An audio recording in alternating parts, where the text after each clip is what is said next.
কেন্দ্র সরকার কৃষকদের জন্য কি করছে আর মামাটি মানুষের সরকার কৃষকদের জন্য কি করছে তা স্পষ্ট করা, পাশাপাশি রাজ্য সরকারের উদ্যোগে কৃষকদের সুবিধার্থে কি কি প্রকল্প নিয়েছে তা তুলে ধরা, এই সব একাধিক বিষয়ে সামনে রেখে রবিবার তৃণমূলের উত্তর দিনাজপুর জেলার কিষাণ ক্ষেত মজুরের ৮ম জেলা সম্মেলন অনুষ্ঠিত হল।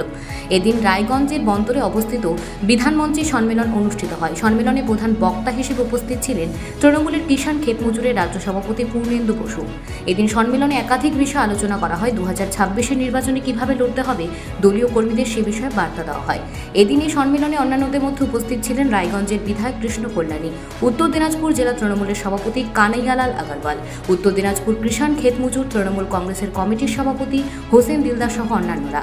এ বিষয়ে তৃণমূলের কিষাণ ক্ষেত মজুরের রাজ্য সভাপতি পূর্ণেন্দু বসু জানান, যে ঘটনাগুলো ঘটছে সেইগুলো সম্পর্কে সবাইকে সচেতন করা। দ্বিতীয় হচ্ছে, আমাদের লক্ষ্য হচ্ছে কেন্দ্রের যে সরকার, সেই সরকার কৃষকদের জন্য কি করছে আর রাজ্যের সরকার কি করছে এটাকে স্পষ্ট করে তোলা। তার পাশাপাশি আমাদের পশ্চিমবঙ্গে কৃষকদের জন্য যে প্রকল্পগুলি হয়েছে সেই প্রকল্পগুলি মানুষের সামনে তুলে ধরা।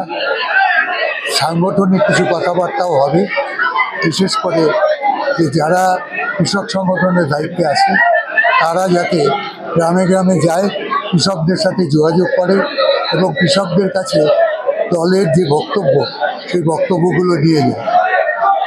এই হচ্ছে মূল আমাদের আজকের লক্ষ্য। আপনি প্রথমেই বললেন যে বর্তমান যে সাম্প্রতিক পরিস্থিতি সেই বিষয়ে আলোচনা, মূলত কোন বিষয় কি বিষয়ের উপর জোর দিচ্ছে?